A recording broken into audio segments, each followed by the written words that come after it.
No matter how many times I come to London, I still love to look about me, even if it is only at the shops and the risk-taking pedestrians on Gray's Inn Road.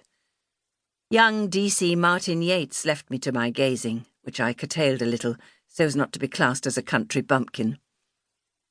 The driver wove in and out of the traffic until we drew up at the grand, granite-faced building on the embankment that is New Scotland Yard. Once inside, we exchanged the smoke of the city for a fug of cigarette fumes mingled with fried bacon. Someone must have been sent to bring sandwiches. As befits a man of high rank, Commander Woodhead had his office on the top floor, reached by a juddering lift. I first met him and his wife when Mother and I were staying in London with Aunt Bertha. As young men, he and Uncle played in the same rugger team. I remembered him as tall and broad with a shock of dark hair. The man who stood as I entered his office was slightly stooped. His hair, though still plentiful, had turned white. He looked ancient beside the young detective constable. As my father often said, the war robbed institutions of a middle generation. Now, old and young worked side by side, looking at each other across a sometimes incomprehensible divide. That absence of the men in the middle benefited youngsters like Martin Yeats. He surely must be entrusted with greater tasks than escorting a lady detective from King's Cross. The commander came round to my side of the desk to shake hands. "You'll have had refreshments on the train, Mrs. Shackleton?" If that was his polite way of telling me not to waste his time over tea and buns, it worked. "Yes, thank you." He took a seat and motioned to D.C. Yeats to draw up a chair. In spite of his haste in wishing to jump to the business in hand, he observed the usual courtesies, asking about my mother and aunt. He had probably seen my aunt more recently than I had, but the less said of that, the better. It did not take long for him to meander almost to the point. "How much do you know, Mrs. Shackleton?" "Only that you wish to talk to me about a special assignment, connected with a crime thought to have been committed in the West Riding." He nodded. "That is so."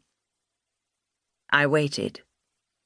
If this was a game of drip-dripping information, two could play. Let him start. He began by telling me something that I already knew. "The LNER runs a special express train from Ardsley to London during the forced rhubarb season. It carries up to 200 tons of rhubarb to supply the London markets. I knew about that train, timed to arrive in London before dawn daily between Christmas and Easter. It doesn't always do to begin by correcting a person who ought to be well informed, but that did not stop me. "The starting point is Leeds Central Station, Mr. Woodhead. Ardsley was the major junction for the surrounding areas."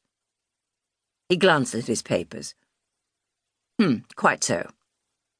He frowned and waited. When I didn't give him a recipe for rhubarb pie, he continued. "When King's Cross porters unloaded the train last Saturday morning, they found a body, thought to have been put on the train at Ardsley." He picked up and handed me the only piece of paper on his desk. A watercolour head and shoulders artist's portrait of a middle-aged male. The man's features were refined but unremarkable. His hair was a mixture of dark brown and grey. He had a lined forehead neither too high nor too low, the usual number of eyebrows, deep-set pale blue eyes a little on the small side, a rather narrow nose, and somewhat full lips. The lips made me guess, irrationally, that here was a man who loved his food. His chin jutted a little, and yet his jaws so smoothly blended into his neck that it might have been called a weak chin. Was he some poor tramp who had stowed away, eaten poisonous rhubarb leaves and died? "Who is he?" "That is the question, or one of them. Who is he, and who put him there?" The commander gave D.C. Yeats the nod. The younger man